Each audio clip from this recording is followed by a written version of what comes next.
Indian polity का ये हमारा थर्ड लेक्चर रहेगा। इस लेक्चर में हम चार्टर एक्ट 1833 के बारे में चर्चा करने वाले हैं। इससे जुड़े महत्वपूर्ण तथ्यों को भी जानेंगे, साथ ही साथ इस टॉपिक से जुड़े कुछ प्रश्नों को भी हम सॉल्व करने वाले हैं। तो अंत तक मेरे साथ बने रहिए। यह है इस टॉपिक से जुड़ा प्रश्न। ये टॉपिक को पूरा देखने के बाद आप ये क्वेश्चन का आंसर देने में आप समर्थ हो जाएंगे। टॉपिक स्टार्ट करते हैं। अधिनियम के बारे में पहले जान लेते हैं कि जो 1833 का चार्टर एक्ट है उसको सेंट हेलेना अधिनियम या भारत सरकार अधिनियम 1833 के रूप में भी जाना जाता है। सेंट हेलेना एक द्वीप है जिसका नियंत्रण ईस्ट इंडिया कंपनी के हाथों में था, जो कि इस एक्ट के पश्चात ब्रिटिश ताज या क्राउन के हाथों में चला गया। चार्टर एक्ट जो है सर्वप्रथम 1793 में लागू किया गया था। इसके बाद 20 वर्षों के अंतराल में यह अनवरत जारी रहा 1853 तक। इसे ब्रिटिश संसद द्वारा ईस्ट इंडिया कंपनी के चार्टर अधिनियम 1833 को नवीनीकृत करने के उद्देश्य से पारित किया गया था। अर्थात 1833 का जो अधिनियम है, इससे पहले जो चार्टर एक्ट आया था वो 1813 में आया था। इसी को रिन्यूअल करने के पर्पज से 1833 में पुनः चार्टर का नया अधिनियम लेके आया गया। इसके तहत ईस्ट इंडिया कंपनी को अपने वाणिज्यिक विशेषाधिकारों से वंचित कर दिया गया।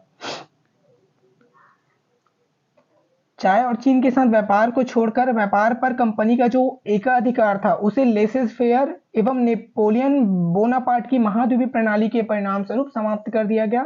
ये जो दोनों नीतियां हैं, लेसेस फेयर और नेपोलियन बोनापार्ट की विधि महाद्वीपीय प्रणाली, इसको हम आगे चर्चा करेंगे। इस 1833 के विशेषताएं क्या हैं, इस पर चर्चा करते हैं। बंगाल का गवर्नर जनरल अब भारत का गवर्नर जनरल बन गया अनन्य विधायी शक्तियों के साथ।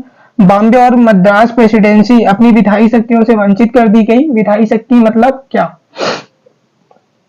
विधायी शक्ति मतलब कानून बनाना हो गया, प्रशासन करना होगा। इन शक्तियों से वंचित करके इन शक्तियों को कहां दे दिया गया? बंगाल की गवर्नर जनरल, उनको भारत का गवर्नर जनरल बना दिया गया। इस प्रकार से बनने वाला जो प्रथम गवर्नर जनरल था वो कौन है? विलियम बेंटिंग जी हैं।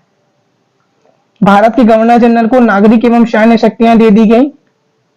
जो पहले बंगाल का गवर्नर जनरल हुआ करता था, अब वो भारत का गवर्नर जनरल बन गया और उसे नागरिक एवं सैन्य शक्तियां प्राप्त हो गई।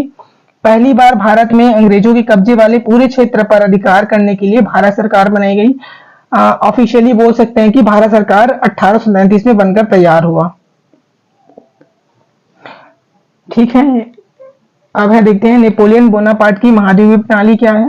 कि यह नेपोलियन की रणनीति थी कि ब्रिटेन और फ्रांस के कब्जे वाले या संबद्ध राज्यों के बीच व्यापार पर प्रतिबंध लगाकर ब्रिटेन की अर्थव्यवस्था को कमजोर किया जाए, जो काफी हद तक अप्रभावी रहा और नेपोलियन के पतन का कारण भी बना। समझ आया नेपोलियन बोनापार्ट महाद्वीपीय प्रणाली। अब देखते हैं अहस्तक्षेपवादी नीति।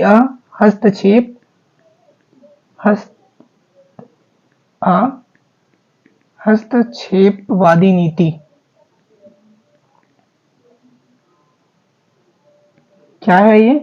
यह मुक्त बाजार या पूंजीवाद का एक आर्थिक दर्शन है। किसका दर्शन है? मुक्त बाजार या पूंजीवाद का, जो कि उद्योग या बाजार में सरकारी हस्तक्षेप का विरोध करता है। हस्तक्षेप का सिद्धांत 18वीं शताब्दी के दौरान विकसित किया गया था और यह मान्यता थी कि आर्थिक सफलता की संभावना उतनी अधिक होती है जितना व्यवसाय में सरकार का हस्तक्षेप कम हो। ठीक है, ये हमारा लेक्चर कंप्लीट होता है। यदि आपको मेरा प्रयास अच्छा लगे तो मेरे चैनल को लाइक कीजिए, सब्सक्राइब कीजिए, अपने दोस्तों के साथ शेयर कीजिए और मेरे को सपोर्ट कीजिए। Thank you.